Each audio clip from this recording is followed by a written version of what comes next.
Баршаңызға сәлем. Бүгінгі сабақта склонение тақырыбын өтетін боламыз. Не үшін склонение керек деген сұраққа жауап береміз. Ендеше кеттік.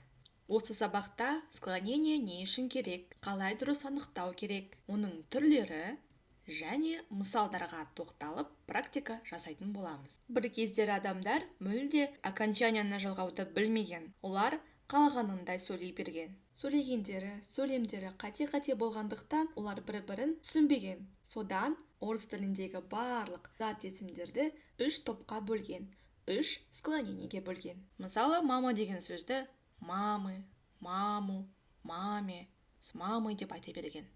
Сонда склонение не үшін керек деген сұрақ туындайды. Склонение бұл сөзге қандай окончанияны жалғауда біржолата келісу үшін және әрқашан дұрыс окончанияны жалғау үшін қажет. Егер сөз бірінші склонениеға жатса, мынандай жалғау жалғанады, екінші склонениеға жатса, мынандай жалғау жалғанады, үшіншіге жатса, мынандай жалғау жалғанады деп біржолата келіскен болатын. Және де осыны склонение деп атайды. Енді әрбіреуіне тоқталайық. Бірінші склонениеге а және яға аяқталатын мужской род және женский род сөздері жатады. Мысалы, мама аға аяқталып тұр, женский род. Тетя яға аяқталып тұр, женский род. Келесі, папа аға аяқталып тұр, бұл мужской род. Дядя яға аяқталып тұр, бұл мужской род. Екінші склонениеге мужской род нулевое окончание. Осы жерде тік жақша бұл нулевое окончанияның белгісі. Яғни дауыссыз дыбысқа аяқталуды білдіреді. Сонымен екінші склонениеге нулевое окончание немесе дауыссыз дыбыс және жіңішке белгісіне аяқталған мужской род сөздері жатса, және сондай-ақ о еге аяқталған средний род сөздері жатады.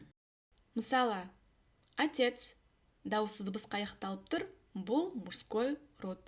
Словарь жіңішке белгісіне аяқталып тұр, мужской род.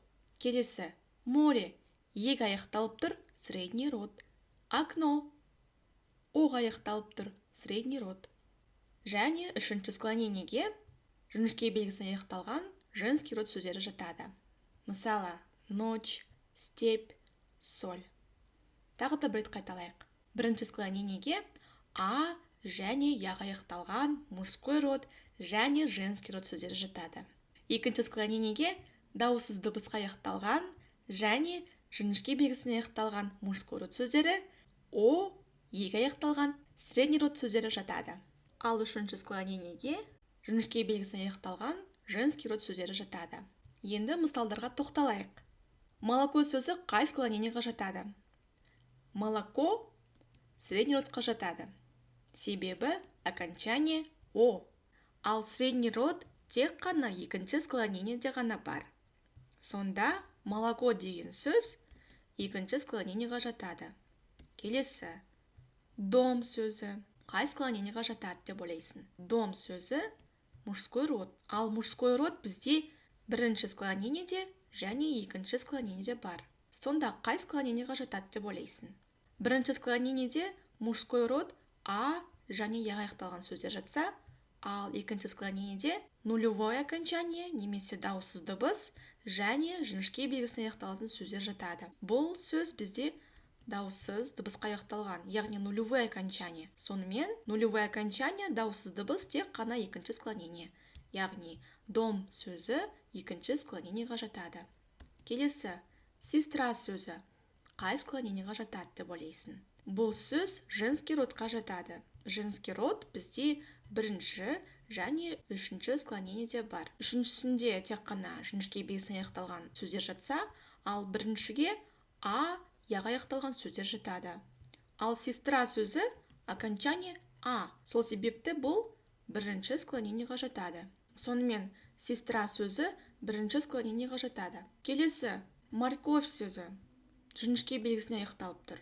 Окончание мягкий знак. Ал жіңішке белгісіне аяқталған бізде екі склонение бар. Бұл екінші және үшінші склонение. Бұл жерде тек қана айырмашылығы родта ғана. Яғни екінші склонениеде жіңішке белгісіне аяқталатын мужской род сөз жатса, Ал үшінші склонениеге жіңішке белгісі аяқталған женский род сөздері ғана жатады. Бұл сөз қай родқа жатады? В деп аяқталған сөздердің барлығы бұл женский родқа жатады. Демек, бұл сөз үшінші склонениеға жатады. Морковь сөзі үшінші склонениеға жатады. Енді тағы да бір рет қайталап шығайық. Бірінші склонениеге А және яға аяқталған мужской род және женский род сөздері жатады. Екінші склонениеге дауыссыз дыбысқа аяқталған және жіңішке белгісіне аяқталған мужской род сөздері, О, екі аяқталған средний род сөздері жатады. Ал үшінші склонениеге жіңішке белгісіне аяқталған женский род сөздері жатады. Енді сөйлемде бұл склонениені қалай анықтаймыз деген сұрақ туындайды. Яғни, мама деген сөз, ол қатып тұрмайды ғой сөйлемде, мама болып. Ол маме, амаме, мамы, маму, сондай-ақ папа сөзі, папай, папе, папы, сонымен қатар книга деген сөз, книги, книгай, а книге деп өзгере береді. Сонда склонениені қалай анықтаймыз деген сұраққа жауап берейік. Ең бірінші, бастапқы формаға қоюымыз керек. Бастапқы форма дегеніміз не? Бастапқы форма бұл именительный падеж және единственное число. Яғни, қазақ тілінде бұл атау септігі жекеше түрде қою керекпіз деген сөз. Екіншісі бұл родын анықтап, окончаниясын белгілеу керекпіз. Үшінші, қай склонениеге жататынын табу керекпіз. Яғни, склонениені анықтау керекпіз. Енді мысал келтірейік. На дороге деген сөзді алайық. Алдында айтылған формула бойынша өзгертейік. Бірінші, бастапқы формаға қоюымыз керек. Бұл именительный падеж, единственное число. Атау септігі жекеше түр. Бастапқы формасы бұл сөз дорога. Екінші, енді окончанияны белгілеу керекпіз. Окончания дорога, аға аяқталып тұр. Үшінші, енді родын анықтау керек. Роды бұл жерде женский род. Она моя.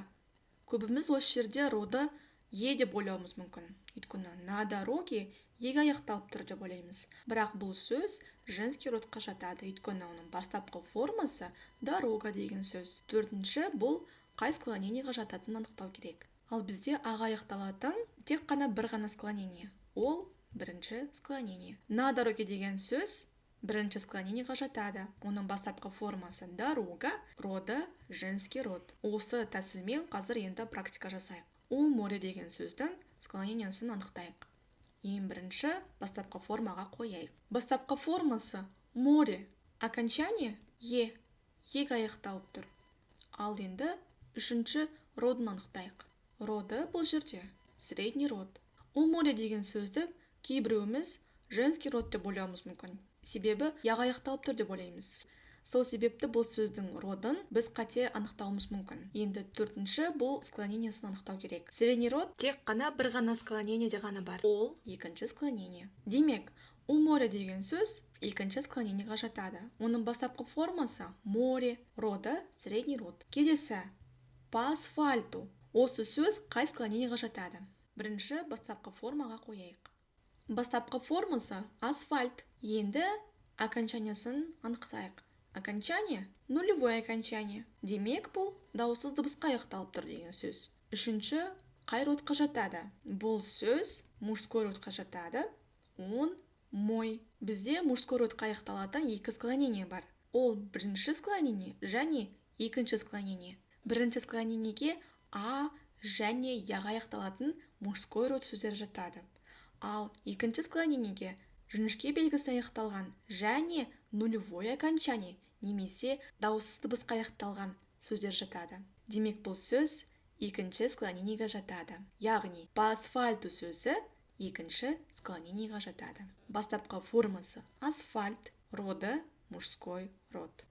Сонымен бүгінгі сабақта склонение не үшін керек деген сұраққа жауап бердік. Оны қалай дұрыс анықтау керек, қандай түрлері бар, сөйлемде оны қалай анықтау керектігін талқыладық және мысал келтіріп практика жасадық. Келесі сабақта кездескенше.